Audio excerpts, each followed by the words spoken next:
नमस्कार. मी भाऊ तोरसेकर.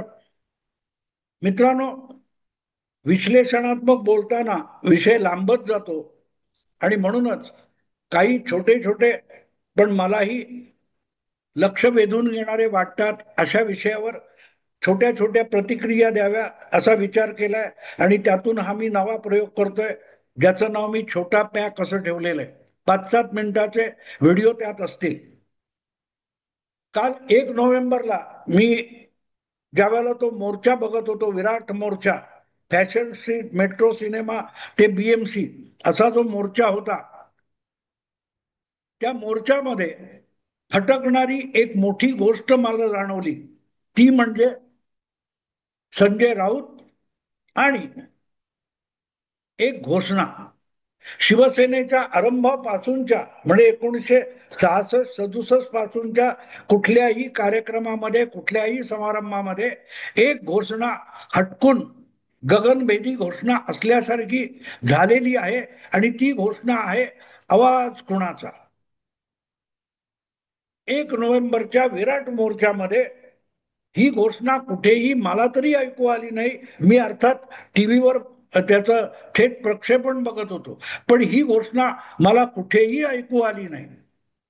आणि म्हणून आता प्रश्न असा आहे की शिवसेनेचे जाहीर कार्यक्रम होतील किंवा शिवसेनेची जी भूमिका जाहीर करायची असेल, त्यात आवाज कोणाचा हा पण प्रश्न आहे.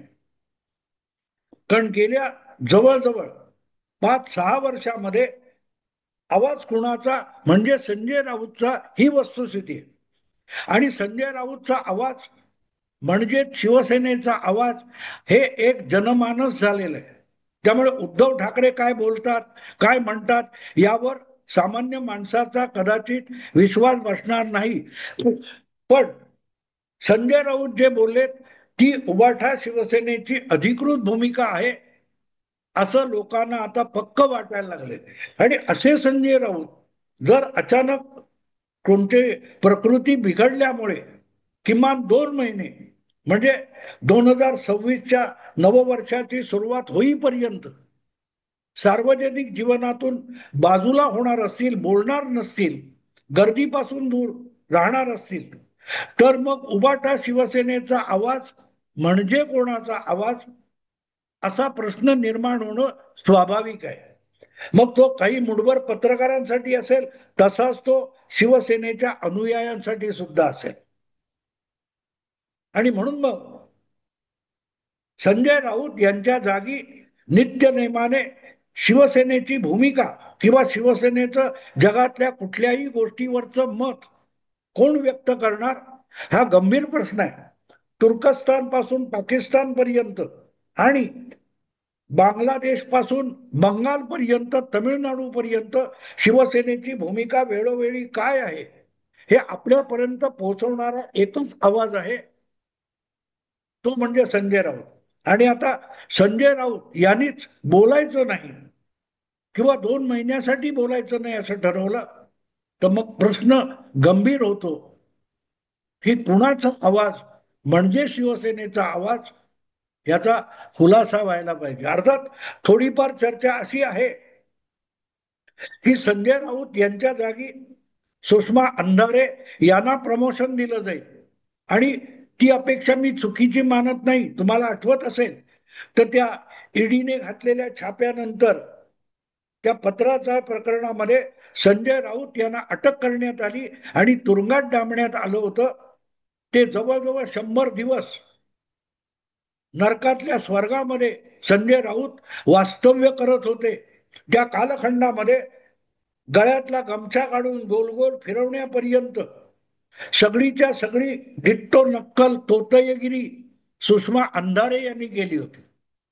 सुषमा अंधारे या शिवाजी पार्कच्या शिवसेनेच्या मेळाव्यामध्ये स्टेजवर चढून ज्या प्रकारे त्यांनी एंट्री घेतली होती, तेव्हापासून त्या उबाठा शिवसेनेच्या गळ्यातल्या ताईत होऊन गेल्या होत्या. आणि त्यामुळे अर्थातच संजय राऊत हे विश्रांती घेणार असतील, सार्वजनिक जीवनातून काही काळासाठी अजिबात बाजूला होणार असतील, तर त्यांचा आवाज म्हणून पुढे येऊ शकेल असं उबाठा शिवसेनेमध्ये एकच व्यक्तिमत्व आहे आणि त्याचं नाव सुषमा अंधारे आहे. आता हा केवढा मोठा विरोधाभास असेल की ज्यांनी एकाच वाक्यातून, एकाच वक्तव्यातून वयोवृद्ध बाळासाहेब, मध्यमवयीन उद्धव ठाकरे आणि किशोरवयीन आदित्य ठाकरे यांची अक्षरशः रेवडी उडवली होती दहीहंडीचं ते वक्तव्य.